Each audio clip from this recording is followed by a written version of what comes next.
Welcome to the show. My guest tonight, Juno nominated comedian, writer, and host of The Tomorrow Show, Faris Hytiaa. Yeah, thanks for having me, man. Thanks for coming. Yeah. Tell me a little bit more about yourself. I'm all the things that you just said. Yeah. I started comedy in Lethbridge, of all places. Small town. I've lived in Calgary now for a couple of years. Child of immigrants, Sudanese, Canadian. Yeah, I don't know. I do stand up all the time. That's everything. Born in Toronto, right? Born in Toronto. When did you go to Lethbridge? When I was 17. 17. Yeah. Can you tell me a little bit about how those changes shaped you? What grade were you in? You were in high school at that time, or were you done high school? I was in my last year of high school. So Lethbridge, I didn't move there from Toronto. Okay. I moved there from Sudan. Okay. So I went to high school. Most of my high school years, I was living in Sudan. Oh. And then moved from there to Lethbridge. And I could say that shaped stuff. Yeah. When did you move to Sudan? When I was 12. Oh, okay. Yeah. So it was like Toronto. And then I actually grew up in London, Ontario. Okay. That's where I spent most of my childhood. Then Sudan. Then Lethbridge. When you're moving around in all those cultures, at those ages, were you at the time, did you feel like more of an observer, or were you already a performer earlier on? Oh, that's actually interesting. I'd probably say I definitely felt very I was always putting on some kind of a show, like in some way. I think it's because I never really was like stable in like one thing. So I think I played the role of observer very often. A lot of just like an outside looking in thing, whether that was in Sudan, whether that was in, for sure in Alberta. I think in like all those different scenarios, it was always like, cause I was always fighting to be in that in crowd, to feel like I was a part of something. But, I think that sort of paved the way for what I do now. When did you start to realize you were looking at it through a comedic lens? Through a comedic lens, probably in like my mid-20s, by like 23, 24 is when I started to really like get in tune with like how I was processing things. Like comedy had always just worked its way into my life in all these other ways, but it was a lot more subconscious, where I was like using humor to get out of like sticky situations and things like that. And then, it was always how I handled conflict, how I handled tension. It's always what like got me ahead at work and things like that. Was like always like building like these fun relationships with customers, clients, whatever field of work I was in at the time. And then, I think as like I clocked it maybe when I was like 24, 25, and sure enough, I started stand up. Did you like comedy before that? Oh yeah. Who were some of your inspirations? I've heard people say you have a very Jerry Seinfeld cadence. Yeah, and it really hurts my feelings. I know, not that Jerry's, he was a great comic and everything, but I mean, he's so white. He's really, is that really all you think of me? But but my inspirations were like Chappelle, Michael Che. I really enjoyed Bill Burr. Tig Notaro. I really like John Mulaney. I kind of pull from a little bit of like all over the place. How would you describe your voice as a comedian now? Now, I mean, hopefully is something a bit more unique. I think I've built my own blend of like all of those influences that I had. It's sort of, with everything that's kind of happened, like everything that's kind of happened in like my own life has shaped what I talk about, whether it's content or delivery or all that stuff. And it's, I feel like I've gotten probably the most, how would I put this? I feel like I've gotten the most like inspired by like my own life and how to communicate that in a way that feels, just authentic. I feel, and something true to like my experience.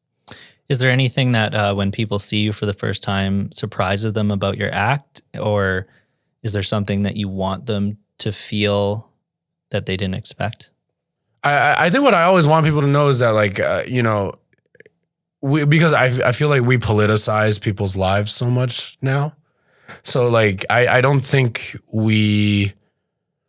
you know, I don't know if it's the chronically online thing and like just these really digital lives that we have, that anybody who's not from where we're from is now like a political, like, you know, subject. They're not just a person who's lived a life. And I think, yeah, at least that's what I noticed. Like when I talk about Sudan, when I talk about living there or my family dealing with the war there and everything, people call me political. Right? It's like, no, if I went to high school in Red Deer and I told those stories, you wouldn't be saying that, you know? But because my high school was there, now it becomes a political topic to you. And I think that's maybe like, yeah, the thing that I'm trying to like beat out is like, hey, this is just where my story went. And you don't have to turn it into some tool for anything else. Speaking of being chronically online, you started comedy kind of right around COVID, right? Yeah. So right you before. A couple weeks before or something? Yeah. So that must have been weird. What was it like just before that? Because that feeling was probably different than what you started doing after. Mm-hmm. What was it like when you first started? I mean, when I started, like you said, it was like weeks ahead. So like the only thing in my brain was the fear of performing. And that was it. And, you know, it's like, oh, what are people's sensibilities like? You know, what's funny? What's my voice? I don't know what I sound like.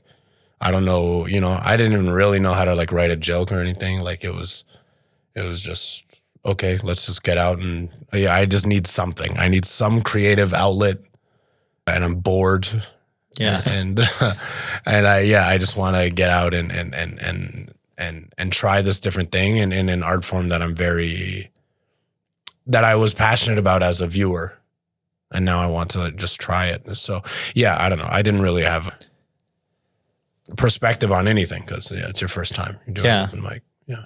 So then everything kind of stops. And did you consider quitting? Did you feel like that was a setback or extra time to prepare? Well, I mean, I came into it as a hobbyist, so it's not like I started it with the ambition of like this big career and like all this stuff, which makes all of this feel even crazier now.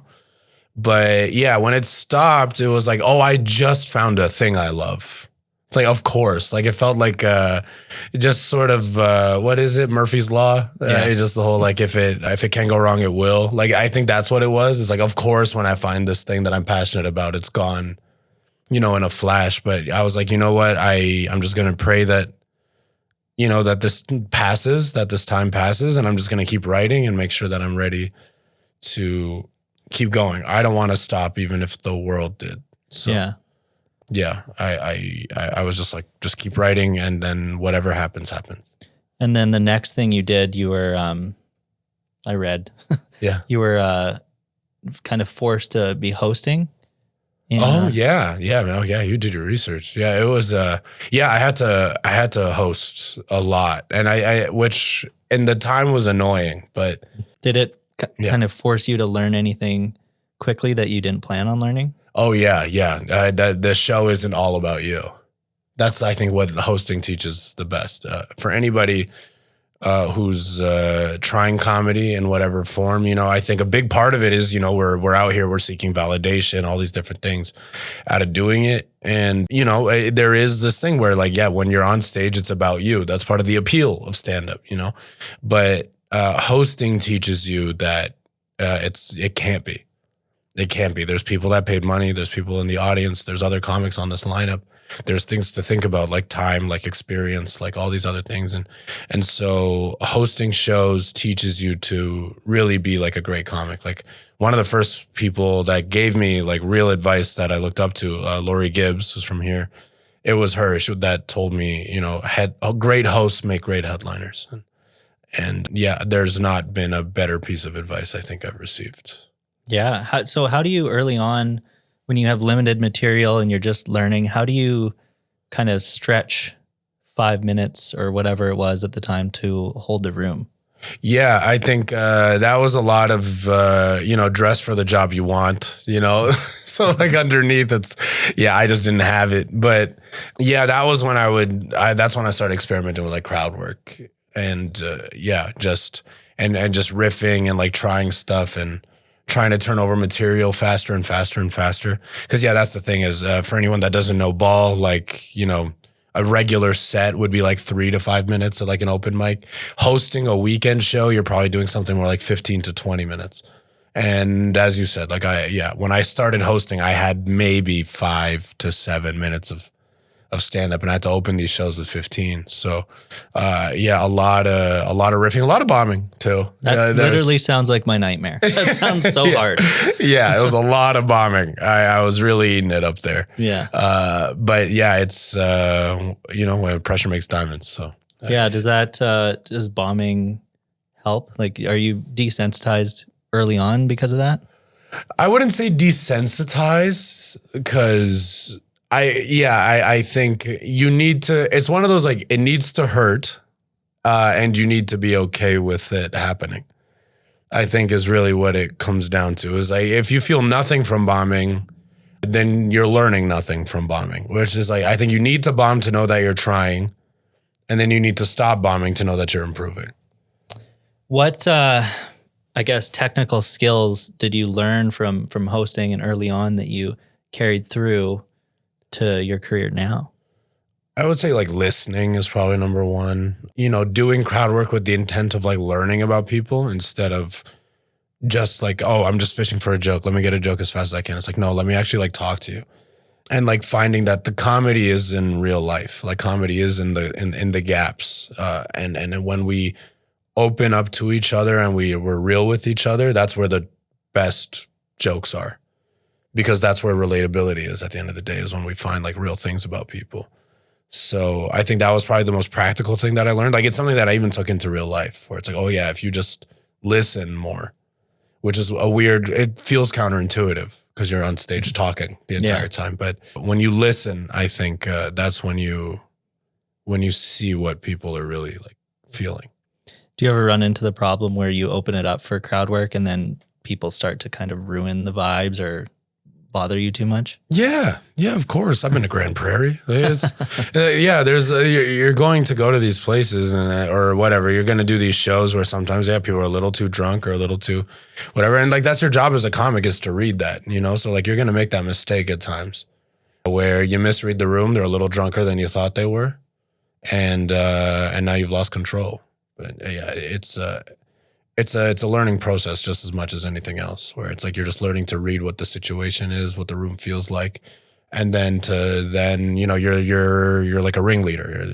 You're just playing to the sensibilities of the room and controlling that. So it's like, if they're too drunk for crowd work to make any sense, then it's on you to like, okay, let me grip their attention. This is going to be more of a material night, And if they're like a little rowdy, they want you to talk to them, especially depending on what the show is. If it's some road gig or a corporate, okay, then, the room wants it to be about them. You got to make it about them. Like that's the thing. It's like, that's again, like, as, going back to like what hosting teaches you, is the reminder that like, these are the people that paid to see you. They're the reason why you have a job. So like, you get out there and you figure out what it is, their sensibilities are, and then you work as yourself within that. So like, don't pander either, but be the version of you that works, but control whatever that situation is. When did you decide to create Send Help? Was that the first one you made? Send Help, yeah. That was my first through Story Hive, right? Yeah. When did you decide to do that? I really like how you like cut to like questions. There's a very you feel like early Oprah. Yeah, I get that a lot. Yeah, I'll give you an answer, and then you're just like, all right, non sequitur. Here's the next thing. I'm like, oh man, I think I'm being interrogated. Sorry, no. Lights. Yeah. No. It's good energy, which is, I think, part of what makes what's throwing me off. But it's good. You're putting me in a vulnerable position. I'm going to say things maybe that I wasn't ready to.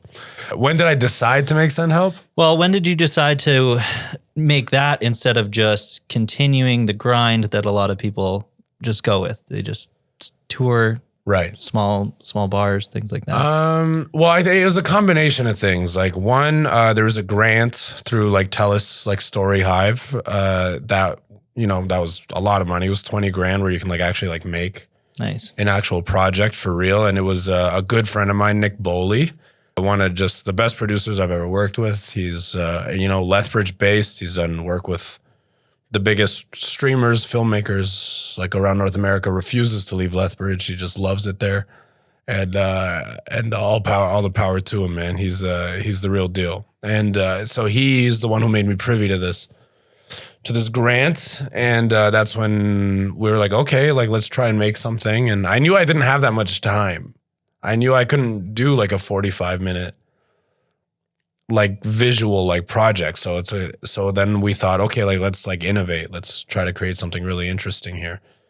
And that's when we designed Send Help to have like those like vignettes that sort of cut in between all the stand-up in it. And it ended up being like, it's like a first of its kind. I wonder if I can show it right here, or if I get a copyright strike. If I can show it. I don't think you would. No. If I can show it, I'm showing it right here. I used to work at a bank here in Lethbridge. I was the only black person that worked there. People used to come in and ask a lot of interesting questions. Nothing too crazy, just stuff like, who is he and what's he doing here? like I snuck behind the desk and made my own name tag. And if it wasn't for your vigilant eye,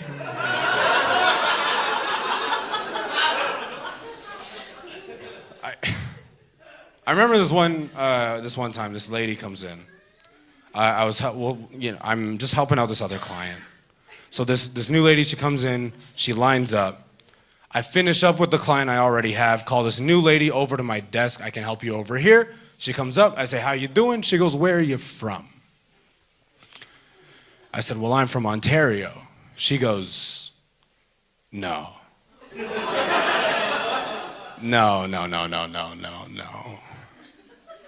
Where are you from? Right? I was like, I guess I didn't understand the question. Toronto? I'm from Toronto. She goes, no. I just want to know where you're from. Where are you from? So clearly the jig was up.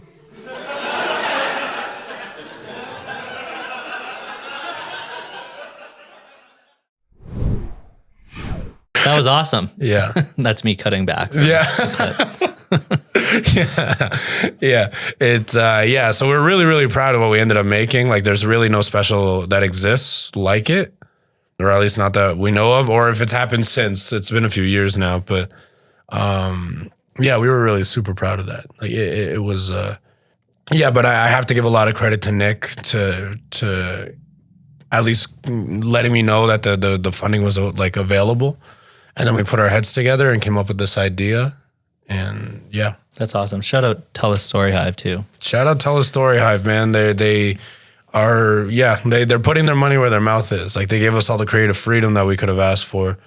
Yeah, I don't know. Like it's just so hard to create in Canada and to have an organization that's going like out of their way to, get people's voices out there, their artistic voices out there. And more specifically in Alberta, that historically doesn't really value, I think, art in the way that other parts of even Canada do. But I think Canada in general is a little bit behind on it. But it's really cool to have options like that for people around the province. Yeah, they're trying. I have an application pending for something. Oh yeah, man. Yeah, so double shout out Tell a Story. Yeah. I hope you're seeing this. I hope you get it. Yeah. Did that help you with the next couple things? I saw after that you had a Just for Laughs. Yeah. Cats versus Dogs. Yeah. And the new wave of stand-up, is that CBC? That's CBC. Yeah, those Just for Laughs as well. Yeah. Those two things, did you think of those as milestones or stepping stones? Milestones, probably, especially.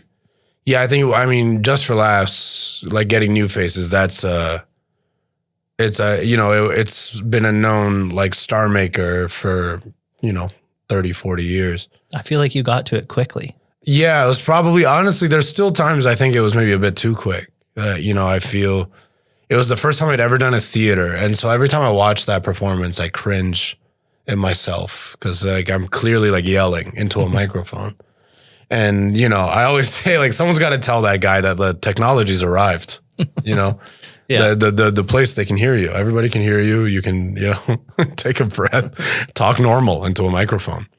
But it was a cool, it's a cool bit of recognition. Like, when the biggest industry kind of like hit makers or decision makers, notice you and believe that you belong in that environment.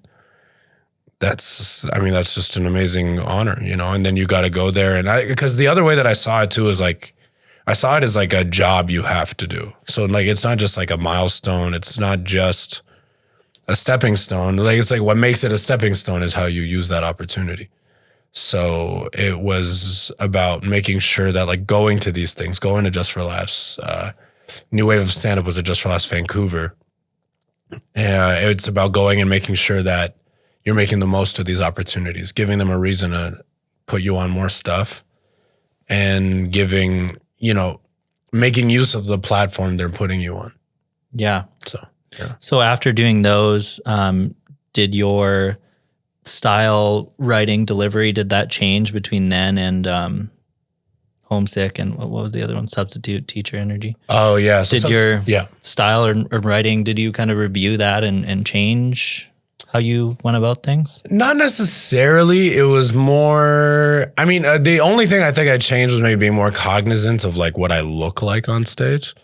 But that was not even necessarily about change. It was about like experience. So it was just, like here's how you need to be in a theater. Here's how you need to be in a club, and here's how you need to be in a bar. And like those are like different environments where you need to behave differently, given, the size of the stage, the size of the audience, the whatever limitations may exist in that present moment. So yeah, it wasn't necessarily like, it was like, back to the drawing board or whatever. Like, honestly, the only thing that would have changed with time was like, understanding like what I'm saying and what I'm talking about. So I would even say that was more of a transition from like Send Help to Homesick than it was about like, JFL made me change in some way, or New Wave or CBC made me change in some way. Just because I think once you start writing for them or performing for them, you do lose sense of like what your voice is. And at the end of the day, you got those gigs being you. So, what else are you hiding? I think is the question I was asking more. Was it intentional for you to build up like a documented body of work more than just grind out doing stand-up? Oh, yeah. I think that just, working your way up that ladder requires that you're doing those things. If you want to be in the bigger rooms, you want to be in the bigger spaces, especially if you want to work in like TV or film, you need the credits that back you. You need the things that say that you can see out a project from start to finish. You need the proof that people want to come and see you. So yeah, that was always essential, especially in Canada. Like there's a little sad like culture of needing to like get these things just so that we can go to the US and have like bigger careers, just because obviously the infrastructure is a lot smaller here. So everything, like we see Canadian festivals as credits for your visa application to the United States, which is something I think a lot of people now are like working to change, and more comics are starting to like stay in Canada or even move back to Canada that already went. And hopefully like we can change that perspective and that feeling and start drawing Canadian eyes to Canadian products. But yeah, the unfortunate reality is like the second you get into the game, like the second you show any level of potential, everyone's telling you, okay, you got to get, Winnipeg, Halifax, Just for Laughs, a couple TV appearances so that you have a good visa application to work in the US. And yeah, so unfortunately, like that's something that gets, instilled in you early. Yeah. Let's change it. Yeah. Yeah. I'm going to cut to a quick break. Yep. And then when we come back, we're going to talk about the Tomorrow Show, the Junos, all that. Maybe I'll put a trailer for the Tomorrow Show or a clip from it in this break. Okay. That's perfect. Great. We'll be back. We're turning on immigrants, man. We're turning on them, And what's crazy is that by turning on immigrants, you're turning on a core part of Canadian identity, right? Like what we forget is that what makes you Canadian. A huge part of what makes you Canadian is the fact that you're not from here. Right? You can't be Canadian without being from somewhere else. Right? Like, what makes you Canadian is what makes your marriage work. You settled.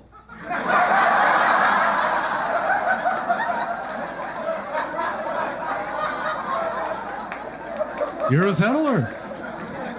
I'm a settler. We all settled. We have a great show for you tonight, Calgary. How we doing? Oh my God. Oh my God. Hi. Oh. Hi.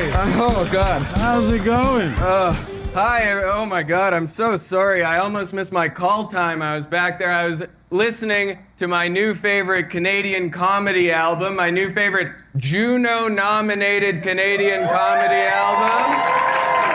Yes. My new favorite future Juno Award winning Canadian comedy album. Yes. I mean, it's not even a contest. Am I right? It's not even a contest, everybody. Am I right? It's not even a it's a freaking shoe-in. It's a I mean, come on. She's got a special produced by John Mulaney. And for everybody from the Northeast,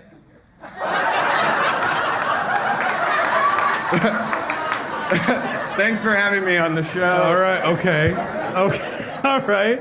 Hot start. I wanted to congratulate you on your album, The Only Way I Know How. Backhandedly and out of jealousy. Fair enough. Well, thank you for that. All right, no, I think we're ready to start the show. Are we all good? We ready to meet our first guest? Yeah? Amazing.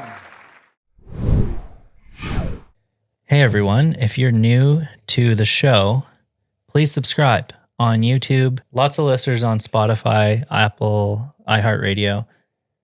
Keep subscribing there. Share it with someone. If you think it's a cool concept, share it with your friends. We want to keep it going. So yeah, thanks so much. Stay tuned for more deets. And we're back. Let's talk about the Tomorrow Show. What is it for people who don't know? I saw it last month. It was great, by the way. But what is it and why did you decide to build that right now? Well, okay. I mean, look, it's not competition, so I mean, you can ease your tone. All right.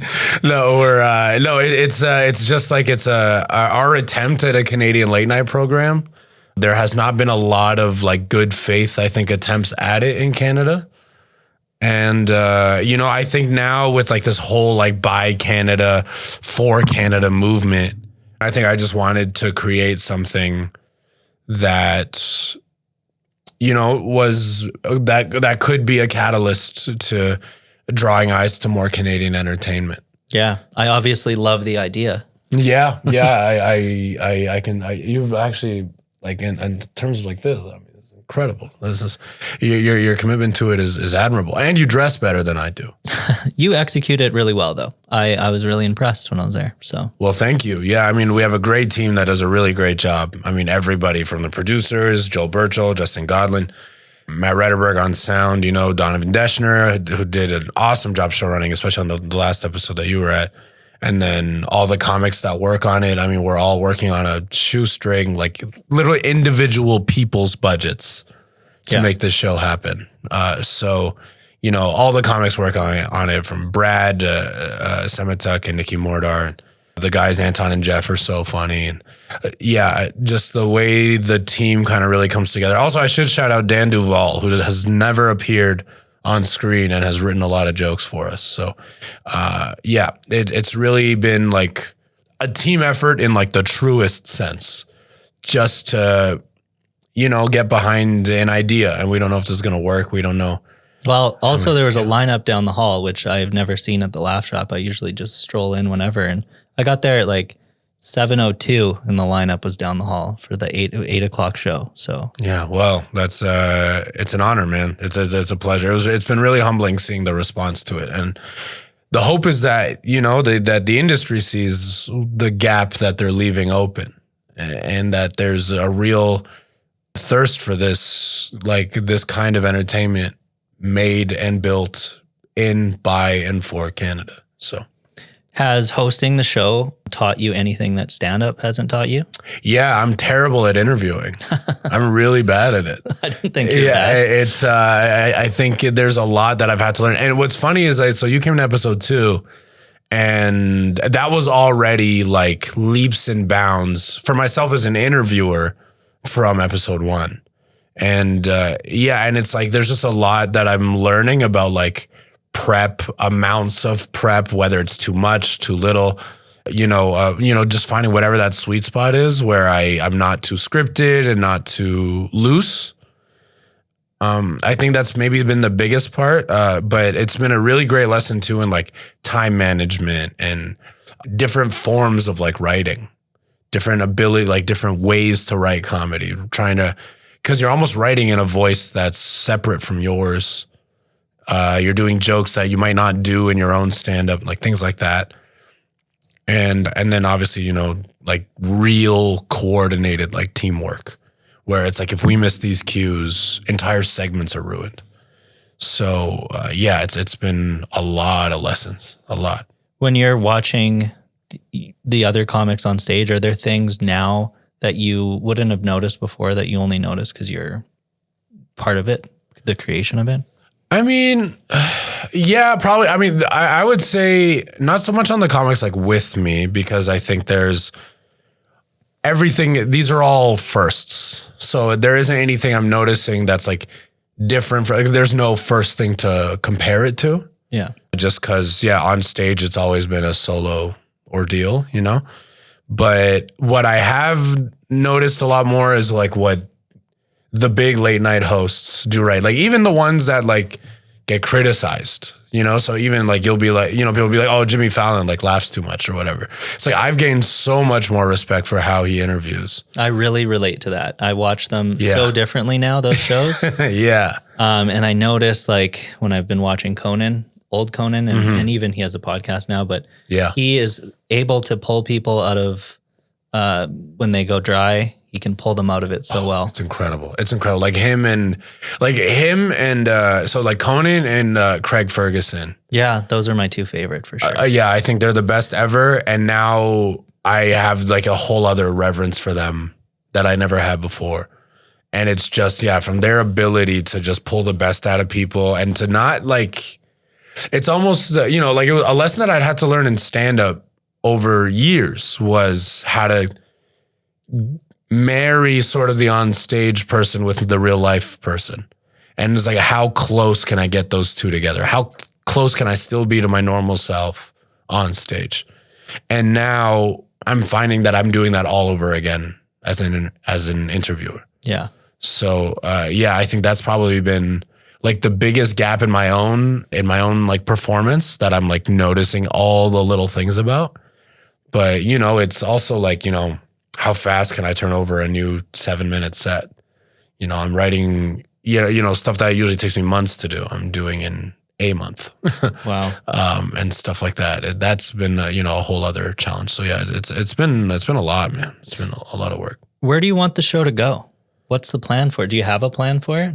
Do you want to tour it? Originally, the original pitch that we wrote was that it was a touring show.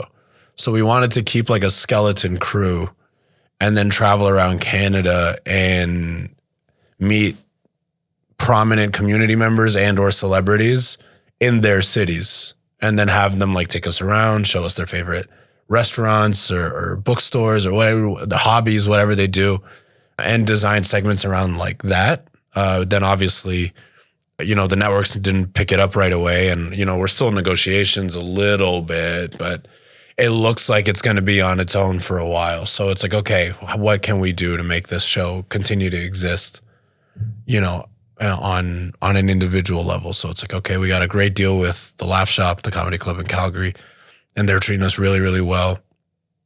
And now it's, just trying to make a really great show that any Canadian can watch and enjoy is the ultimate objective. Yeah. It helps probably that your personal career has so much momentum right now. I want to talk about Homesick. Yeah, please. I didn't write anything down about this, but you told me you're the first Albertan nominated for a Comedy Juno. Yeah, and I think that's a crime. That's crazy. I can't believe, first of all, that I didn't find that out in my research, but that is crazy that that's true. Yeah, I hate that. I think because I'm not, I'm not the best ever. I'm not the best right now in Alberta. Like the talent here is unbelievable, and the fact that especially for comedy that we've been overlooked for this long. Yeah, I don't know. I think it's just a sign of just how, I don't know, out of touch or behind the industry has been on representing all of Canada through whether it's been television, film, or stand-up, or, any art form, really. Like Alberta, I feel like we're just seen as like, country music. Yeah. You know what I mean? Maybe a good folk fest. Yeah. And then it kind of, I know we don't really look past that. And that's the prairies really in general, whether it's Manitoba or Saskatchewan, because I think Manitoba has had like one, and Saskatchewan it's either 1 or 0 as far as like, nationwide sort of industry recognition. And and then I think it shows like that disconnect, it shows the disconnect that all these, these major, whether it's producers or labels, like what it shows really how removed they are from a huge segment of this country. Yeah. I try to break the stigma on that a little bit. I do have country singers on pretty often, but I have so many people that say my friends in Toronto, Vancouver, where I work sometimes only think we all wear cowboy hats. And it's not like that. It's not like that anymore anyway. No, like that's the thing. And I would even argue it hasn't been like that for a while. Yeah. Like there's been a lot of really great, whether it's, like there's a rapper from Edmonton that's also nominated for a Juno this year. Like, and Alberta has always had great representation in the hip hop scene, underground. And then it seems like, again, the industry just ignores it. And I think, it's and the hope is that, with myself, and the guys from out of here, Moraine, Moto, Arlo Maverick, T Fanny, I know she does a lot of great work here. K Riz, like these really awesome musicians, Javier Escuela, like that's a Lethbridge guy, who is to this day one of the best rappers, one of the best freestylers I've ever seen anywhere. And, that kind of like these different artists from all these different disciplines are getting seen more. Yeah. Like a lot of those people have been shouted out on my show before too. So there you go. Yeah. So, hopefully this means the industry's waking up to something and realizing that like, oh yeah, there are like these giant holes in our development that, like if we fill them, like there's a real chance that, we make something that the entire country wants to see. So Homesick kind of brought you to a national tour, right? I mean, I toured before Homesick, and I toured it to get it ready to film. Are people surprised that you're from Alberta when you're when you show up to places? Oh yeah, I think so. But I've also gotten it now from people that like the way some of my punchlines go. They're like, oh yeah, well there is a grit you get from being here. And I think a willingness to be like a little crazier, where, that just comes from living here. Yeah. So I think, so there's a couple things, a couple random things I'll do on stage where people are like, oh, there it is, Little Berta. Yeah. But generally though, people are very surprised and more surprised that I stayed here. Yeah. Yeah. What did it feel like? Do you remember when you found out you were nominated? Oh yeah. Did you know it was coming or was it a surprise? It was, I found out with everyone else. Oh, wow. Yeah, which I've heard is not always how they've done it. Yeah. But this year, I like woke up and I had a couple texts from friends. But even the texts were just like, I remember one was actually from one of the other nominees, Charlie Demers, and he just texted and he said, yeah, buddy. And that's all. Like I woke up, it was 9 a.m. and I just see a text that says, yeah, buddy. I'm like, all right. And then someone else was like, whoa. I'm like, what's going on? And then I had a notification that just said the Juno Awards followed you on Instagram. Nice. And I was like, what? Okay. And then, you open it and and you watch the video and it's you in the video and you're like, no, this is crazy. Yeah. Yeah. Especially because like, this is one of the few things that like since a kid I had wanted that. I didn't think it would be for comedy. I definitely like 8-year-old me thought he'd be a musician, but you could probably do both still. No. You know the people. You know the Juno people. I know the people and they know music, unfortunately. So that ship may have sailed, but it was pretty unbelievable. What happens? Do you feel like that changes your leverage in the industry once you have that nomination? I guess we'll find out. Yeah. Yeah. So have things changed already yet? Only like my phone's a little busier. I contacted you before this nomination, just so you know. Yeah, you did. Yeah, you did. Yeah, no. So yeah, that should be that's for the record. Yeah, put it on. You know, I only know you as Duddy. Do people talk to you as Duddy on here? Yeah. Yeah. Yeah. Yeah. Can I know your government name? Jeff Dutter. Jeff Dutter. Okay, and then you go by Duddy. And do people call you Jeff on the show? Or is this a fourth wall breaking moment? Some people. Yeah. There's some people that refuse to say Duddy.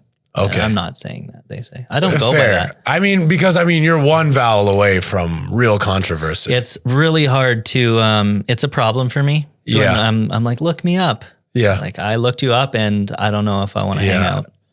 But. Because Google would be like, oh, did you mean? You know what? He's done worse to other people. Yeah. He is affecting my life negatively, but he's done worse to other people. Yeah, that's very, You've definitely processed this. Yeah. Yeah. This has come up a lot. Comes up a lot. Yeah, no, I get it, but no, it's okay. Yeah, well, I forget what I was answering though. I don't remember. Yeah, we'll move on. All right. Yeah, screw that guy. No, I actually think it was very much the other way around. Often. Okay, this recognition, does this change now? Do you feel it was leverage? Do you feel like you have to step up? Like when you're writing now, is there more pressure? Yeah, but I think I felt that for a while, especially because like being from Lethbridge specifically, like there was a lot of things that I was like the first to do from there. So it's been a consistent kind of stream of pressure that I've felt to, counteract views of Lethbridge and or Alberta, which I don't think I'm the only one though on that front. I think like any headliner that comes out of here feels that when they leave the province. And a lot of us do tend to travel the country with a bit of a chip on our shoulder. I think there was more pressure to, now also be the setup to like the next comic from Lethbridge or from Calgary or really anywhere in Alberta to, to have like, to be something to like, look up to and to be like an example. So it's like, this is probably the most scared I've gotten of bombing, which is, a funny, I think, situation to be in. Yeah. But do you think of Calgary or Alberta now as your home base, or do you want to just use it as a launch pad to the? No, I really like, I've said for a long time that if I can make it work out of here and, lead at least a comfortable, like, cause I don't know, I've never really sought things like fame and these big things. I've always said all I ever wanted out of life was like 2 weeks in like Mexico. And it's like, if I can get that, if I can have a family in 2 weeks in Mexico, I'm good. So if I can get that out of Calgary, I'd much rather stay in Calgary or stay in Alberta. Or at the very least, in Canada. But I genuinely like it here. And I like the challenges and the benefits that come with living here. Let's say someone wanted to follow in your footsteps. It doesn't have to be from here, but a similar path. What would be the first advice you give to them? The first advice I'd give is write. Do not stop writing. And I would say, and no open mic is too small. There's, like this, if it really means something to you that you want to be a full-time, I would say performer, this is an everyday thing. This isn't something that you can just, like I'm more of a spacey, like, it's like, no, you gotta try. You have to really try. There's all this, like, I don't know, trying to look like you're not trying too hard or all that stuff. No, you this is every day. It's every day. You're working on things, you're adjusting things, you're building things. You're writing and you're showing up and you're working. Like this isn't easy. Which is something that I too had to learn the hard way. But if there's anything I can say has worked, if there's anything I can say where, like I don't really like speaking on my own, like whatever, but like if there's anything I can say like with pride is that I worked really, really hard. And that this has been every day. It's been every day for years. So, just understand that. It's like you're always writing, you're always working, you're on every stage you can possibly get on. And and understand it's going to be a grind. Yeah, that's really good advice. A lot of people just think they could go viral once, not put a lot of work into it. So. Oh yeah, and especially now, like coming in and it's like, oh well, I'll just be like a crowd work guy or like whatever. Yeah. It's like no, what a lot of them don't realize is like whether from every famous crowd work comic, they're all strong writers first. Like that's where that comes from. Where it's the ability to joke in that way comes from. It's like these people were all writers first. Yeah. So everything that's happened last year, what do you think is the next leap for you? Let's say we're here in a couple of years, you're back on the show. Sure. What do you hope for yourself at that time? I would hope that I've gone to Mexico. Okay. I think. And that's the show. Yeah. Okay. Good night, everybody. It's I think that's it. Is I think I'm getting close. I think I'm very close to being able to afford a 2-week vacation. Without burning maybe one week. I don't have a family yet. Okay.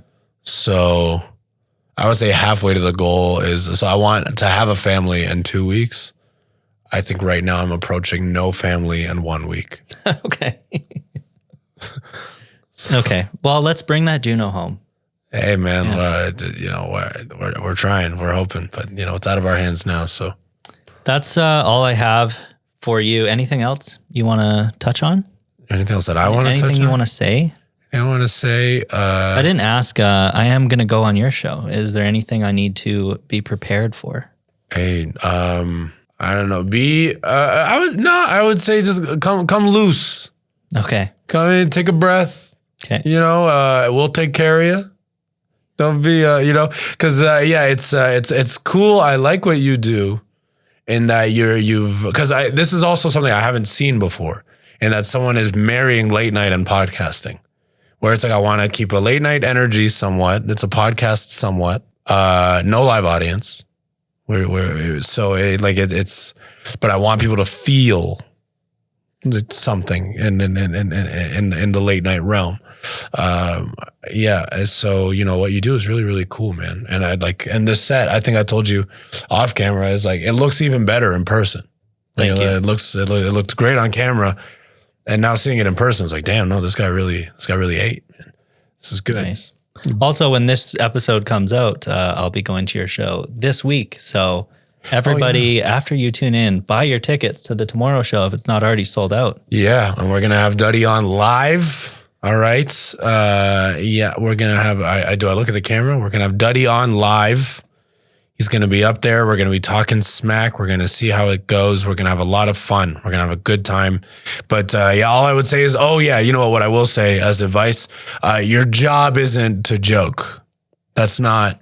A lot of people feel the pressure that they have to come and be funny. Yeah. No, leave it to us. Okay. Just come and be you and be open.